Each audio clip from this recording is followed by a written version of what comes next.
Young India police school ప్రారంభోత్సవ కార్యక్రమానికి నాతో పాటు ముఖ్య అతిథులుగా విచ్చేసిన ఐటీ అండ్ ఇండస్ట్రీస్ మినిస్టర్ మిత్రులు శ్రీధర్ బాబు గారు, కార్యక్రమంలో పాల్గొన్న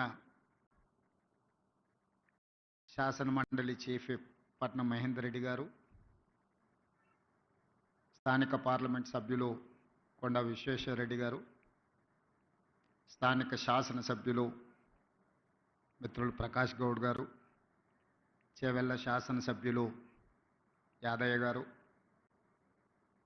శాసనసభ్యులు నాగరాజ్ గారు, శాసనసభ్యులు కుంభం అనిల్ రెడ్డి గారు, రాష్ట్ర డీజీపీ జితేందర్ గారు, హైదరాబాద్ పోలీస్ కమిషనర్, ఈ young India police academy police school incharge CV Anand గారు, స్టీఫెన్ రవీంద్ర గారు, ఇతర పోలీసు ఉన్నతాధికారులు, పోలీసు కుటుంబ సభ్యులందరికీ కూడా నా శుభాకాంక్షలు తెలియజేస్తున్నా. హోంగార్డ్ నుంచి డీజీపీ వరకు కాకి డ్రెస్ వేసుకునే ప్రతి పోలీసులకు ఈ యంగ్ ఇండియా పోలీస్ స్కూల్ అనేది అత్యంత ముఖ్యమైనది. తల్లిదండ్రులుగా మీరు మీ విధి నిర్వహణలో కుటుంబానికి సమయం ఇవ్వలేక మీ పిల్లల చదువుల మీద సరైన దృష్టి సారించకపోవడము, మీ పిల్లలు బాగా చదువుకుంటున్నా వాళ్ళు చదువుకుంటున్నారో లేదో అనే ఆందోళనతో పోలీస్ సిబ్బంది, అది హోంగార్డ్ కావచ్చు, వివిధ హోదాలలో ఉన్న పోలీస్ శాఖ సిబ్బంది తల్లిదండ్రుల యొక్క ఆలోచన, వాళ్ళ ఆవేదన ఇది. పోలీస్ కుటుంబాలతో, పోలీస్ శాఖతో నాకు అత్యంత అనుబంధము. ఆ శాఖలో ఉండే సిబ్బంది యొక్క ఆలోచన విధానము నాకు ఒక స్పష్టమైన అవగాహన ఉన్నది. ఎన్నికల సందర్భంలోనే ఎలక్షన్ మేనిఫెస్టోలో నేను ఈ విషయాన్ని పొందుపరచడం జరిగింది. అప్పుడు పోలీస్ శాఖ సిబ్బంది కానీ రాజకీయ నాయకులు కానీ దీని మీద ఎవరు ప్రత్యేకంగా దృష్టి పెట్టలేదు. ఎందుకంటే ఎన్నికల్లో ఇచ్చే హామీలకు ఎన్నికల తర్వాత ఫలితాలు వచ్చిన తర్వాత పెద్దగా ప్రాధాన్యత ఉండదు అన్న ఆలోచన ఉందేమో, అందుకే ఎవరు దీని మీద పెద్దగా దృష్టి పెట్టలే.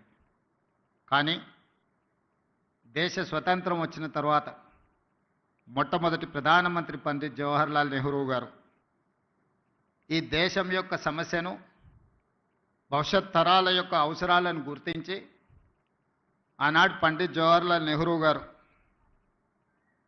బిజిలీ, పానీ, సడక్, ఈ దేశం యొక్క మౌలిక స్వరూపం మారాలి అనంటే విద్యుత్తు ఉండాలి, తాగునీరు సాగునీరును అందించాలి, పల్లెటూర్ల నుంచి పట్టణాల వరకు రోడ్డు రవాణా వ్యవస్థ ఉండాలి అని ఆలోచన చేసి బాక్రానంగల్ నుంచి నాగార్జున సాగర్ డ్యామ్ వరకు పండిత్ జవహర్లాల్ నెహ్రూ గారి విధానంలో ఆ రోజు ఈ దేశం అభివృద్ధి పదం వైపు నడిచింది. ఆ రోజు ఎడ్యుకేషన్ అండ్ ఇరిగేషన్ ఆలోచన కూడా పండిత్ జవహర్లాల్ నెహ్రూ గారు చేసింది. అందుకే ఈరోజు ఈ దేశంలో ఉన్న గొప్ప గొప్ప యూనివర్సిటీలు అన్నీ కూడా పండిత్ జవహర్లాల్ నెహ్రూ గారు ఉన్నప్పుడే పునాదులు పడ్డాయి. ఆ యూనివర్సిటీల నుంచి వచ్చిన విద్యార్థులే ఈ దేశ భవిష్యత్. ఆనాడు నిర్మించిన సాగునీటి ప్రాజెక్టులే ఈ దేశం ఆకలి కేకల నుంచి ప్రపంచానికే ఆహార ధాన్యాలను అందించే స్థాయికి ఈరోజు ఈ దేశం అభివృద్ధి చెందింది అంటే ఆనాటి మొట్టమొదటి ప్రధానమంత్రి ఒక గొప్ప ఆలోచన చేసి ఒక దార్శనికత చూపించడంతో ఈరోజు ప్రపంచ దేశాలతో పోటీగా పడగలుగుతుంది. ఆ తర్వాత శ్రీమతి ఇందిరాగాంధీ గారు దళితులు, గిరిజనులు, ఆదివాసీలు, బలహీన వర్గాల యొక్క ఆకలి కేకలను, ఆలోచనను చూసి రోటీ కప్డా ఔర్ మకాన్ అనే స్లోగన్ తోటి ప్రజలకు రోటీ కప్డా ఔర్ మకాన్ అనే విధానాన్ని తీసుకొచ్చి పేదలకు సహాయాన్ని అందించారు. ఆ తర్వాత రాష్ట్రాలను తీసుకున్నప్పుడు ఈ మధ్యకాలంలో ఎక్కడికి వెళ్ళినా పాత్రికేయ మిత్రులు కానీ రాజకీయ విశ్లేషకులు ప్రతి ముఖ్యమంత్రికి ఒక బ్రాండ్ ఉన్నది. మీరు 16 నెలలైంది ముఖ్యమంత్రి అయ్యి మీరు ఏ బ్రాండ్ క్రియేట్ చేసుకోలేకపోతున్నారు ఎందుకు అని ప్రశ్నిస్తున్నారు. నేను చాలా సందర్భాలలో నవ్వి వదిలేసిన. ఎందుకంటే ప్రశ్న అడిగేవాళ్ళు నేను ఏ బ్రాండ్ కోసం ప్రయత్నం చేస్తున్నో వాళ్ళు అవగాహన చేసుకునే పరిస్థితిలో లేరు అని. మొట్టమొదటిసారి 2 రూపాయలకు కిలో బియ్యం ఇచ్చిన ఎన్టీ రామారావు గారు పేదవాడు తెల్లన్నం తిన్నప్పుడల్లా వారిని గుర్తు చేసుకుంటాడు. ఐటీ కంపెనీలను, హైటెక్ సిటీని ఇవి చూసినప్పుడు చంద్రబాబు నాయుడు గారు గుర్తొస్తాడని చెప్తారు. అదేవిధంగా జలయజ్ఞం వ్యవసాయాన్ని ప్రాధాన్యతగా తీసుకొని ఉచిత కరెంటు నుంచి సాగునీటి ప్రాజెక్టుల వరకు రైతుల సమస్యలను చర్చించినప్పుడు రైతు బాంధవుడుగా డాక్టర్ వైఎస్ రాజశేఖర రెడ్డి గారు గుర్తొస్తారు.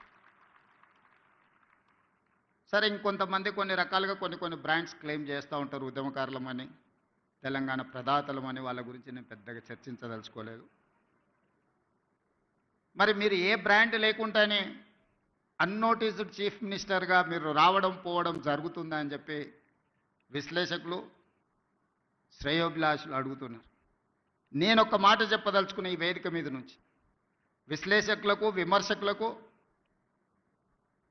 ఈ రాష్ట్రంలో ఉండే ప్రజలకి, young India is my brand. I wanted to create an brand that is called young India. 1000 సంవత్సరాల చరిత్ర కలిగిన మానవుల కోసం దేశాలు, సరిహద్దులు అనేటివి కృత్రిమంగా మనం సృష్టించుకున్నవే. ఒకప్పుడు రాజ్యాలు ఉన్నప్పుడు బలవంతుడైన రాజు ఆక్రమించుకుంటూ పోతే పెద్ద పెద్ద రాజ్యాలు ఉండేటివి. మళ్ళీ సామంతులు స్వతంత్రం ప్రకటించుకుంటే అవి చిన్న రాజ్యాలుగా మారినాయి. రాజ్యాల సరిహద్దులు మనం సృష్టించుకునే. ఈరోజు వీసా విధానం ఒకప్పుడు పాకిస్తాన్, ఆఫ్ఘనిస్తాన్ వరకు అఖండ్ భారత్. కానీ దేశ విభజన జరిగిన తర్వాత బంగ్లాదేశ్, పాకిస్తాన్, ఆఫ్ఘనిస్తాన్ రకరకాల దేశాలుగా ఈరోజు వీసాలు తీసుకొని మనం వెళ్తున్నాం. ఈ సరిహద్దులు అన్నీ కూడా మనం కృత్రిమంగా సృష్టించుకున్న సరిహద్దులే, మానవులు తయారు చేసుకున్న సరిహద్దులు. కానీ వీళ్ళందరికీ అవసరమైన అవసరాలు ఏమి? వీటి మీద ప్రత్యేకమైన దృష్టి పెట్టాల్సిన అవసరం పాలకుల మీద ఉన్నది. అది రాజ్యాలు కావచ్చు, స్వతంత్ర భారతదేశం కావచ్చు.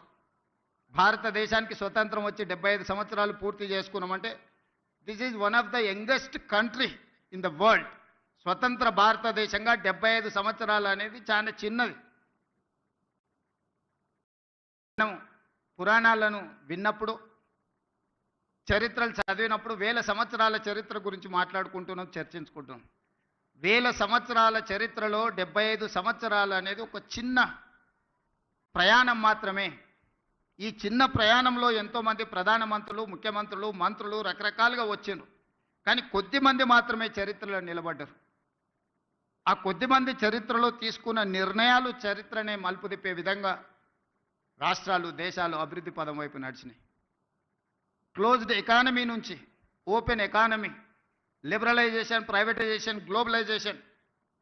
ఆనాడు మన బిడ్డ పివి నరసింహారావు గారు, తెలంగాణ బిడ్డ, ఈ దేశానికే దార్శనికుడుగా మారి ప్రపంచానికే పోటీ పడే దేశంగా తీర్చిదిద్దినవాడు పివి నరసింహారావు గారు.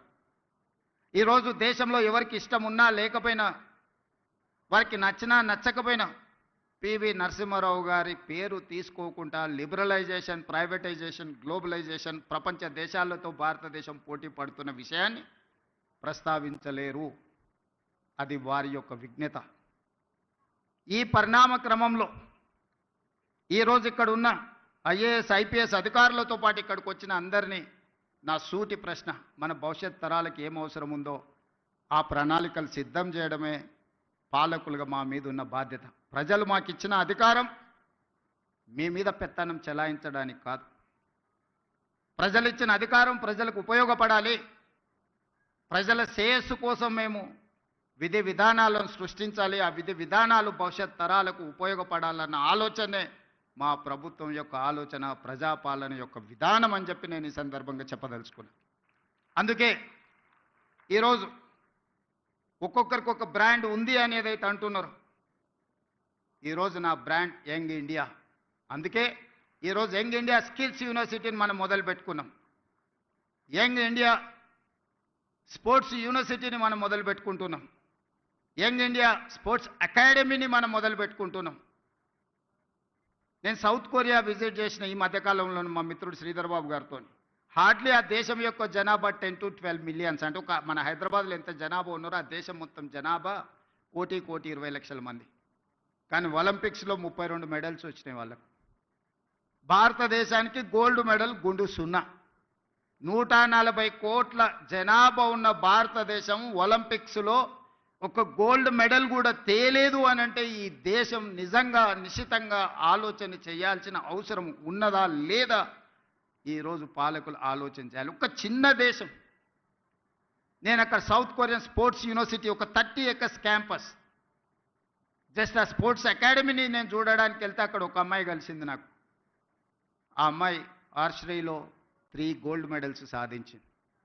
ఒక కాలేజ్ కిడ్ ఆ దేశం యొక్క ప్రతిష్ట 3 బంగారు పతకాలు సాధించి సౌత్ కొరియాను ప్రపంచ పటంలోనే గొప్పగా నించోబెట్టినప్పుడు 140 కోట్ల జనాభా ఉన్న ఈ దేశం ఒక గోల్డ్ మెడల్ సాధించలేదు అని అంటే నిజంగా ఈరోజు మనం ఏ ప్రణాళికల మీద ఆలోచన చేయాలనో మనందరం విశ్లేషించుకోవాల్సిన అవసరం ఉన్నది. ఇవాళ ఫీ రియంబర్స్మెంట్, ఇతర పథకాలు, లేకపోతే మన ఆర్థిక స్తోమత పెరగడం వల్ల తల్లిదండ్రులకు పిల్లల యొక్క విద్య మీద ప్రత్యేకమైన దృష్టి సారించడం వల్ల మన స్పెండింగ్ కెపాసిటీస్ పెరిగినాయి. లేదా మన ఆదాయాన్ని మొత్తం పిల్లల చదువుల కోసమే పెడుతున్నాం. కానీ చదువుకున్న పిల్లలకు చదువుకు తగ్గ ఉద్యోగము, వృత్తి నైపుణ్యం ఉన్నదా అంటే లేదు. There is an gap between demand and supply. ఈరోజు ప్రతి సంవత్సరం మన దగ్గర ఉన్న 175 ఇంజనీరింగ్ కాలేజీల నుంచి 1,10,000 మంది ఇంజనీరింగ్ గ్రాడ్యుయేట్లను తెలంగాణ రాష్ట్రం ఉత్పత్తి చేస్తుంది. ఇందులో నాణ్యత ఎంత అని అంటే ఎవరి దగ్గర దీనికి జవాబు లేదు. Just like that engineering graduate పట్టా తీసుకొని వస్తే వాళ్ళ తల్లిదండ్రులు పాపం గ్రామీణ ప్రాంతాలలో మా పిల్లవాడు ఇంజనీరింగ్ చదువుకున్నాడు. ముఖ్యంగా నా నియోజకవర్గం నుంచి పేదవాళ్ళు వస్తుంటారు, సార్ నువ్వు ముఖ్యమంత్రి గారివి ఎలాంటి పెద్ద కంపెనీలకు చెప్తే మా పిల్లోడికి ఉద్యోగం వస్తుంది. ఆ కంపెనీ వాళ్ళతో మాట్లాడితే వాళ్ళు అతన్ని ఇంటర్వ్యూ చేస్తే ఆయన అప్లికేషన్ ఫామ్ కూడా నింపుకోలేకపోతున్నాడు, సార్ ఏ రకంగా ఉద్యోగం ఇవ్వాలి, మేము ఈ బరువును మోయలేము, మేము ఒక మనిషిని తీసుకుంటే డబ్బులు కాదు, ఆఫీస్లో ఒక కుర్చీ, ఫ్యాను, ఏసీ, అతనికి కావాల్సినవి అన్నీ ఇస్తే ఇట్లా ఒక 10 మంది మా సంస్థలో చేరినంటే మా సంస్థ ఉద్యోగాలు ఇచ్చుడు కాదు, మేము ఉద్యోగాలు ఎత్తుకుంటూ పోవాల్సి వస్తుంది సార్ అని చెప్తున్నారు వాళ్ళు. అందుకే ఈరోజు ఆలోచన చేసి 1,10,000 మంది ఇంజనీరింగ్ గ్రాడ్యుయేట్లను ప్రతి సంవత్సరం తయారు చేస్తున్న తెలంగాణ రాష్ట్రం వాళ్ళకి సాంకేతిక నైపుణ్యం నేర్పించాలి. ప్రపంచ దేశాలలో ముఖ్యంగా మిడిల్ ఈస్ట్ కంట్రీస్లో, డెవలప్డ్ కంట్రీస్లో కూడా చాలా ఆపర్చునిటీస్ ఉన్నాయి. కానీ డిమాండ్ సప్లైలో ఉన్న గ్యాప్తో మనం ఏం చేసుకోలేకపోతున్నాం. అందుకే ఆ గ్యాప్ను ఫిల్ చేయడానికి, డిమాండ్ అండ్ సప్లైలో ఒక బ్రిడ్జ్ బిల్డ్ చేయడానికి యంగ్ ఇండియా స్కిల్స్ యూనివర్సిటీని మనం ప్రారంభించుకున్నాం. Young India skills university public private partnership ఈ దేశంలోనే ఒక బెస్ట్ యూనివర్సిటీని తయారు చేయాలని మన నిర్ణయం తీసుకొని ఆ యూనివర్సిటీకి మహేంద్ర అండ్ మహేంద్ర కంపెనీస్ మీకు అందరికి తెలుసు. ఈరోజు రోడ్ల మీద ప్రతి 4 వెహికల్స్లలో ఒక వెహికల్ మహేంద్ర వెహికల్ ఉంటాయి. ఆ గ్రూప్ ఆఫ్ కంపెనీస్ చైర్మన్ మన young India skills university chairperson. ఒక ప్రైవేట్ కార్పొరేట్ కంపెనీ దిగ్గజాన్ని రాష్ట్ర ప్రభుత్వం ఒప్పించి మన తెలంగాణ రాష్ట్ర ప్రభుత్వం ప్రారంభించుకున్న యంగ్ ఇండియా స్కిల్స్ యూనివర్సిటీకి ఈరోజు చైర్పర్సన్గా ఉన్నాడు. ఈరోజు మహేంద్ర యూనివర్సిటీ ఉన్నది ఇక్కడ. సక్సెస్ఫుల్గా వాళ్ళు ఒక అకాడమీని నడపగలుగుతున్నారు. ఆ వ్యక్తినే తెలంగాణ రాష్ట్ర ప్రభుత్వం ఒప్పించి మన యంగ్ ఇండియా స్కిల్స్ యూనివర్సిటీకి ఈరోజు చైర్పర్సన్గా ఉండి 60 ఎకరాలలో ఫ్యూచర్ సిటీలో యూనివర్సిటీని నిర్మించడమే కాకుండా ఒక 500 నుంచి 600 కోట్ల కార్పస్ ఫండ్ ఆ బోర్డుకి ఇవ్వదలుచుకున్నాం. It is autonomous. వాళ్ళు ఏ రూపాయి కూడా రాష్ట్ర ప్రభుత్వం దగ్గరికి రావాల్సిన పని లేదు. ఆ బోర్డులో ఉన్న డైరెక్టర్లు ఈరోజు ఈ రాష్ట్రంలో, ఈ దేశంలో, ఇంక్లూడింగ్ వేదిక మీద ఉన్న పార్లమెంట్ సభ్యులు, అపోలో హాస్పిటల్స్ గ్రూప్, విశ్వేశ్వరరెడ్డి గారి ఫ్యామిలీ కూడా one of the board director in that young India skills university. ఎక్కడ రాజకీయ పరమైన ఆలోచన చేయలే.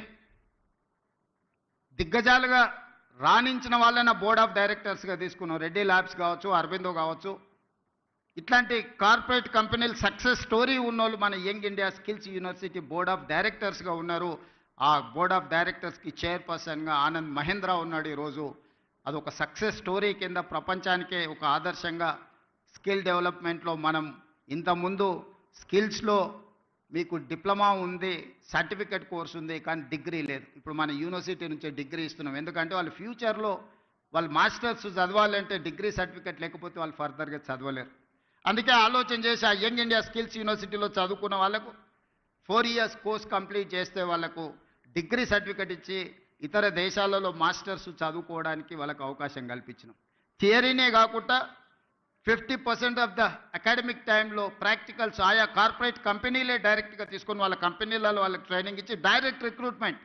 ఈరోజు స్కిల్స్ యూనివర్సిటీలో శిక్షణ పొందే వాళ్ళను డైరెక్ట్గా ముందుగానే కార్పొరేట్ కంపెనీలు వాళ్ళ దాంట్లో అబ్జర్వ్ చేసుకుంటున్నారు. సో ఈ మధ్య ఫస్ట్ బ్యాచ్ తీసుకున్నారు, అందరికి ఉద్యోగాలు వచ్చినాయి. అందరికి ఎంతమంది చేరారో 100% యంగ్ ఇండియా స్కిల్స్ యూనివర్సిటీలో జాయిన్ అయిన ప్రతి యువకుడికి యువతికి ఈరోజు ఉద్యోగ భద్రత ఉన్నది. వాళ్ళకి సిలబస్ నుంచి శిక్షణ వరకు ఆ కార్పొరేట్ కంపెనీలే బాధ్యత తీసుకున్నాయి. ఉద్యోగ భద్రతను ఆ కార్పొరేట్ కంపెనీలే కల్పిస్తున్నాయి. అదే కాకుండా ఈరోజు యంగ్ ఇండియా స్పోర్ట్స్ యూనివర్సిటీని కూడా